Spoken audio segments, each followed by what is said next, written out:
Welcome back everybody to Galactic Science 2. Alright, so a new patch has come out. We're now currently in 0.07 I believe, and things have slightly changed. Namely, the casting basins which I was using previously, they're gone. So my ability to make hardened glass has changed somewhat.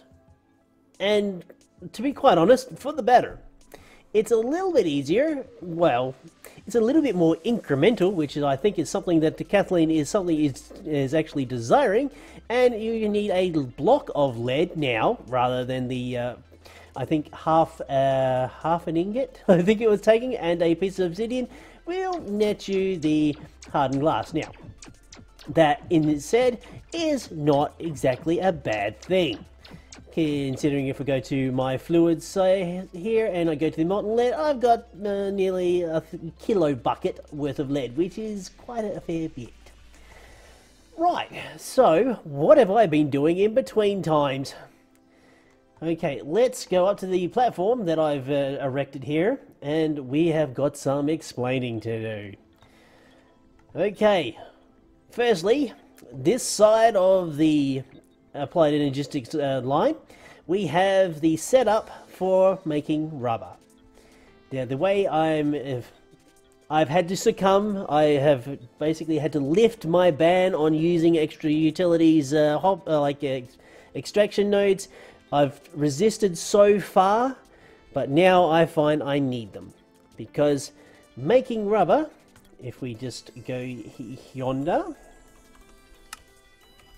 I believe this was actually another recipe that was changed. Rubber itself, oh no, you still can synthesize it, that's fine.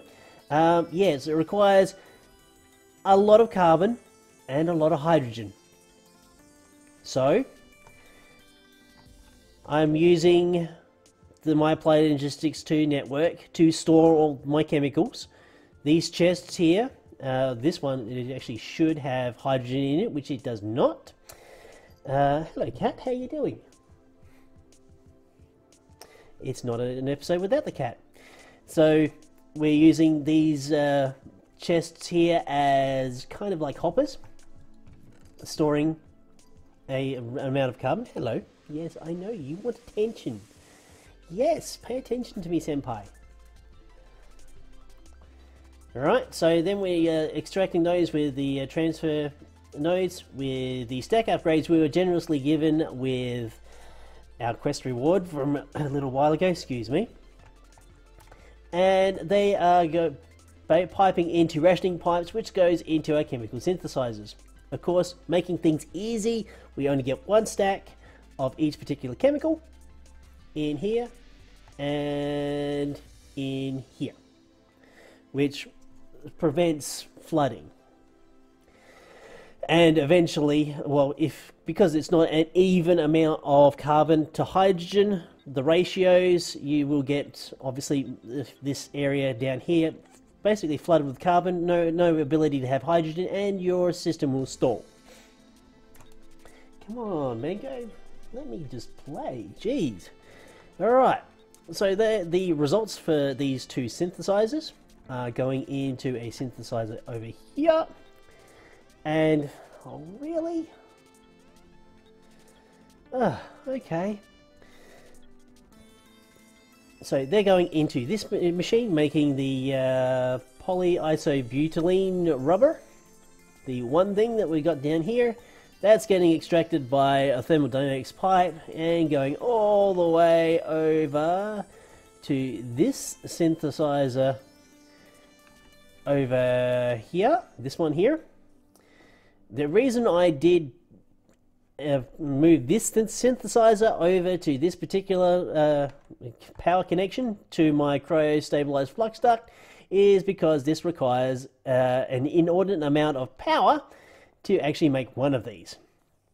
Yep, 500,000 RF per one. Really? Come on, Mango. I'll pick you up and give you a cuddle in a minute, and you won't like that. So, okay, so that's been extracted down to here, and we've got rubber. Now, I'm probably going to automate my chemical synthesizers for my redstone to do roughly the same thing. Extracting items out of my applied energistics network and have them piped over with extra utilities piping to maintain the stack sizes. Because currently I've been putting that in by hand.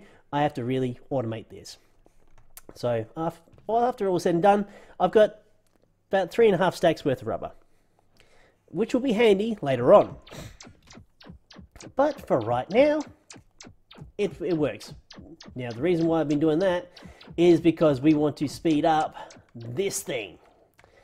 I've made some more metal formers, and as you can see, there's a few more machines cruising around the place. And we'll go over this in a second. Right. Now, I have since, well, not really discovered, but learnt that the rockets that we need will require a stupid sum of bronze plates and steel plates. So instead of doing these things by hand, let's automate. Now, we'll start up from the top of the system here. We have chemical decomposers, right? These are decomposing liquid metal. I'm piping in liquid metal into the decomposers. That's breaking down into the Minechem variants, which then, if we say from this one here, this is actually extracting tin quite regularly actually. So there's nothing left in the decomposer. That's extracting tin, and that's extracting copper. Those are going down into this synthesizer here, and that's automatically making bronze for me. And that is getting fed, whoops, didn't want to go that high, down into this metal former here, which is making the bronze plates, and that's getting fed back into this former here, making me the bronze item casings. Okay, we will need lots of these. We will need lots of these to make the rockets. Okay, so that's the bronze side of things taken care of. Now, to do the steel, we have the iron decomposer here, right? Making iron, which I will look at connecting into my redstone side of things. Actually, the redstone, which is the copper and the iron, I'm going to have to look at possibly just... I'm not entirely sure how I'm going to do it. Probably a very similar system to this, where the rationing pipe is in the middle, and we've got a line coming from the iron, and a line coming, well, basically this is the carbon line, my carbon hopper for my rubber. It's extracting into this synthesizer here. Of course, one of each. We've got the carbon here, we've got the iron here, making steel. Very, very handy. And we take said steel all the way down and around into this former here, which is making refined iron plates, which is also then taking those, getting fed into this one, and making refined iron casings. So I've just taken this lot out. That should eventually, well, actually that's already, it's just going to drip feed it for the meantime. So we've got that sitting there. We've got quite a number of aluminium plates. I'm probably going to need to look at setting up some more metal formers for the production of aluminium plates just solely on their own. Okay, so that's where I'm up to. Now, let's go over what I've done here with the item ducts. I've infused these item ducts with energized glowstone, which, as you can see, it is moving the cobblestone a lot quicker, which in turn is pushing the cobblestone into here, and I've actually taken out one of the auto compressors, and we're taking the resulting cobblestone and we're throwing that into this decomposer here, which is giving me a steady supply of oxygen, sodium, and a few other trace elements, lead as well. So, and of course iron, which is definitely helping in some respects. So we've got that set up like that, mainly for the sodium. Sodium is one thing that I really do need, because I actually went ahead and made myself up some lapis lazuli. That requires sodium, and quite a darn quite a lot of it. So the system that we have here, interesting. Of course, we have the lava making obsidian, obsidian going into the decomposer, decomposer taking obsidian, decomposing the silicon dioxide, and the magnesium oxide is getting piped into this Router Reborn storage chest here. This is the Ender Pearl version, and it can store up to 4,000 stacks. So I'm okay for now. But for the meantime, I'm actually slowly dripping out some of the magnesium oxide into this decomposer here, and that's getting stored into the Applied Energistics network. I haven't got to a stage where I'm flooded yet with magnesium. If that happens, we might actually think about converting that over to a liquid state. But for the meantime, the silicon dioxide is getting decomposed down to here. And if you can look all the way down there, we're getting the silicon dioxide is getting split up into this synthesizer. If we go downstairs, we will see I've increased the amount of synthesizers that are taking the silicon dioxide and producing cobblestone. So I've got now a chain of 3 synthesizers being supplied by that one decomposer. I've got a feeling you could probably chain up maybe 4 or 5, but at the moment 3 is doing me, is maintaining the amount of cobblestone going into my system to maintain the amount of lava to keep the said thing running. I don't need water at all.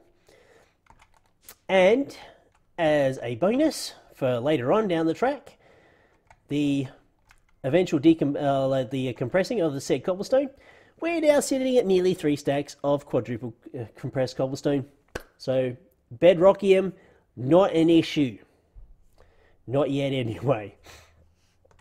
I don't know what the benchmarking is for the amount of bedrockium that is required, but I will be prepared when said time comes that I really need to do something about it. Right, so where does that leave me right now? Very good question. What plans? Ah, that's right. Currently, my farms are offline. For the reason of I don't have any way, well actually I don't have a way right now to, I wouldn't say synthesize, but craft together the photogrow. Now, in the Applied Energistics system, we have slag, we have the pulverized charcoal, which I will have to look at. Is there a recipe for said charcoal? No, there isn't. So it has to actually go through a process of being pulverized. So we are just going to have to set something up. So we've got carbon. Carbon is coming into our system. That's great. So how are we going to do this? Are we going to perhaps split something off of... Actually, yes. Right. Here is my thinking. I am going to need a... I don't want to place anything underneath the applied logistics cable because that is not going to be like having anything added in via that. Although I could. I very well could, because the charcoal that I'm being required is straight carbon. So an item export is quite feasible. And what I can do power-wise is place something there. So all I need is another synthesizer. Right, so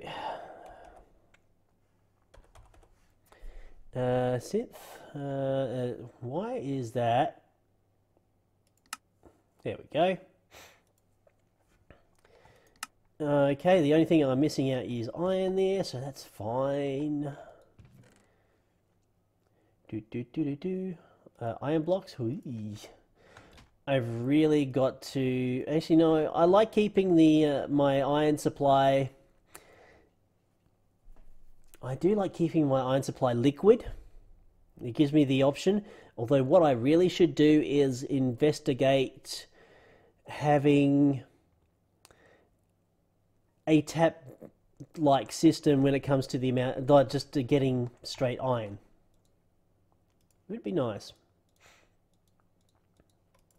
Right, how many of those can I make? Just the one. We'll go with just the one for the time being. Right, so we go here. Let's just clear this out. We'll grab some carbon, which I don't have a huge amount of. 1, 2, 3, 4. 1, 2, 3, 4.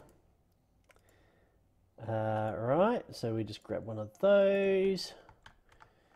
We go to our microscope, place the carbon in there. We take our one of our chemist journals, place that in there. Right, and we'll set that for the charcoal. Make sure, yes, active charcoal. Fantastic. So now we need a export bus. Like such. Oh, just a little heads up. Something I discovered. If you actually need a liquid export bus or import bus, so, or a fluid, I should say.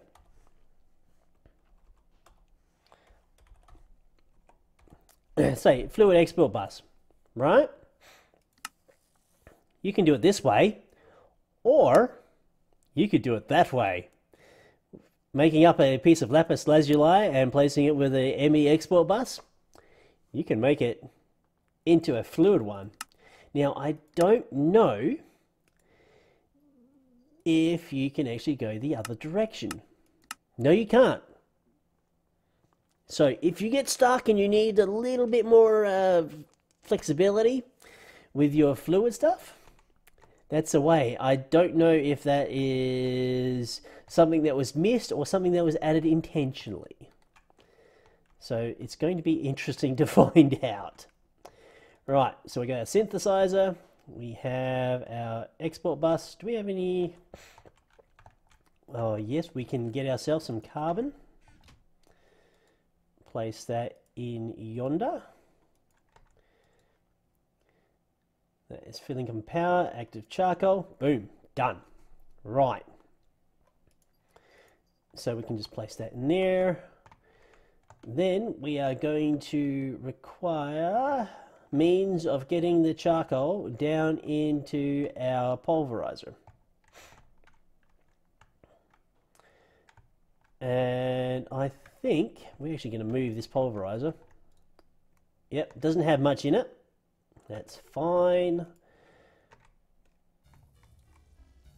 Right, so we're going to move that. I could, to save space,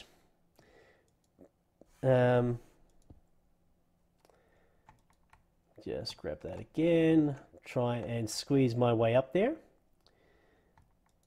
place that like such. Now I have a hopper upgrade kicking around the place, and I'm probably Actually, there's no probability about it. I'm not going to require said hopper upgrade here. So we're going to steal it out of this PhotoGrow unit. Yes, I work in a spaghetti farm. What can I say? It's interesting. So we're going to go here. We're going to check the configurations, pulling down. Let's just turn everything else off that we don't really need, and exporting out to the bottom. Right? So we take our augmentation. We don't really need the redstone, so we're going to place the hopper here, and it's just going to pull straight out. It doesn't seem to be pulling... Well, it pulled one. Why is it not pulling another? Well, it looks like maybe the hopper upgrade doesn't work. Maybe we actually do need to have a hopper or some means of extracting said item. So, what shall we go with? I think we will go with just a pretty standard servo plus, yeah, impulse. No, we don't have to. We don't have to really be that fast. We're only going one block, or traveling one block distance wise. Now, as you can see, I've actually plumbed, more like tanked up my overflow water from my farms, and that's going to be going back into the applied energetic system. I don't know really if I'm going to be looking at, well, actually, water itself, while hydrogen is good, not required really. Right, let's turn that one off there. Did I actually have anything go in there? No, excellent. So we're just going to have to try and fall down in there. Lovely. Place our servo. Turn it on. Yeah, is that going to extract?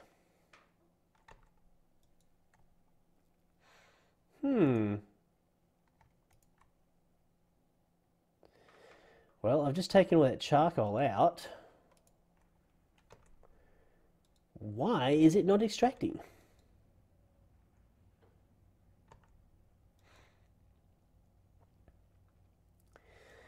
Because I have other systems that what's the deal? What's the deal with that? Why am I not getting carbon into my system? Export charcoal. Yep. It's definitely online. Well, not show. Oh, either that I don't have any carbon, which is also quite a possibility.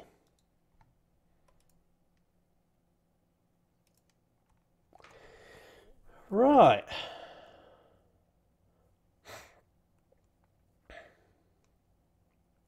For some particular reason, this isn't working.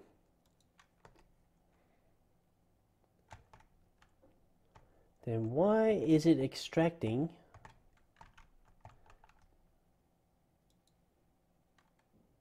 Yep, it's definitely extracting the cobblestone out of here. Is it the perhaps the servo that I'm using is not enough? Huh. Well, let's try that, eh?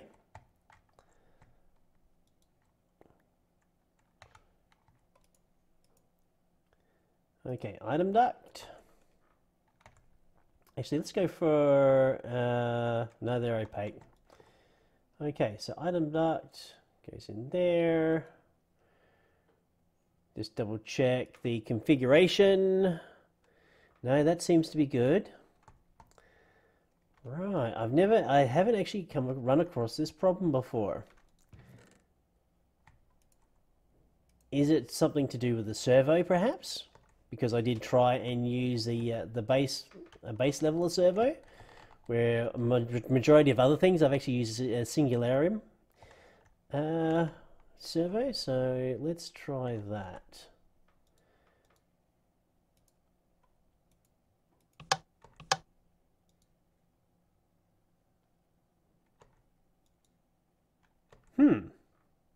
That's not working either.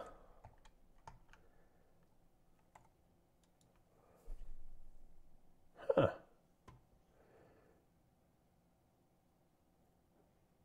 Well, let's try something really basic and use a hopper, because I do happen to have one. Where's that hammer? Turn that off.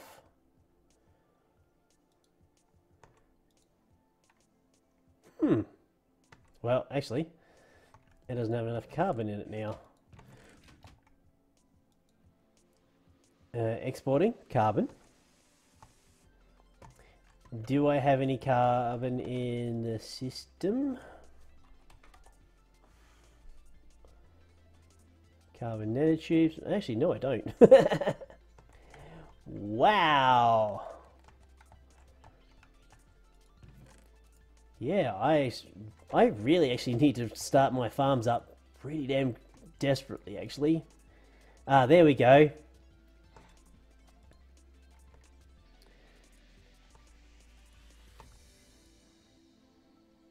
Okay, so the carbon went in.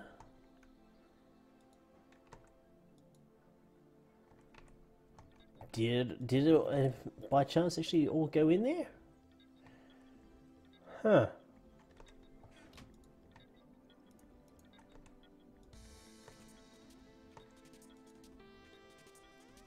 Alright. Something is really kooky happening here. And I can't actually really say what it is. Maybe let's try for a reload. Maybe that is something.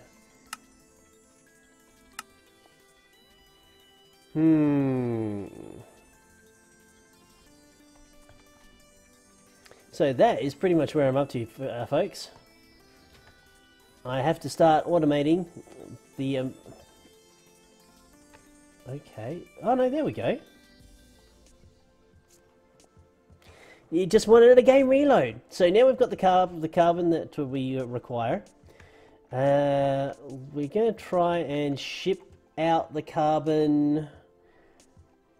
How are we going to do this?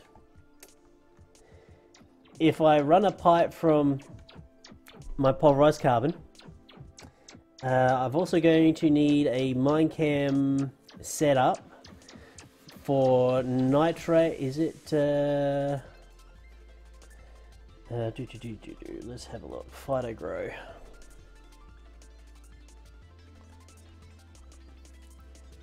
EH.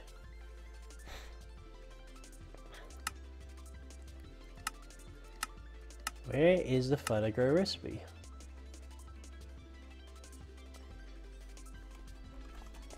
PHY.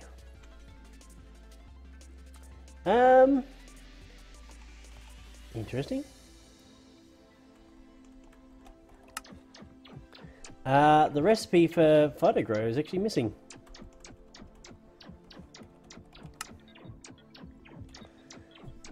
Let's have a look through here.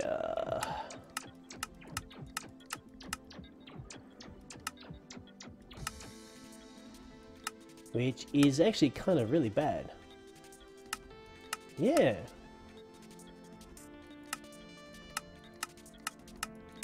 Well, whoops.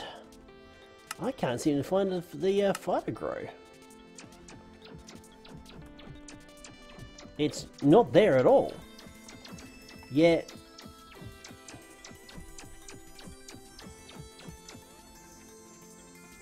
Okay. It's obvious that I have it. Yet NEI is not showing it. That's really, really strange. I'm going to have to figure that out.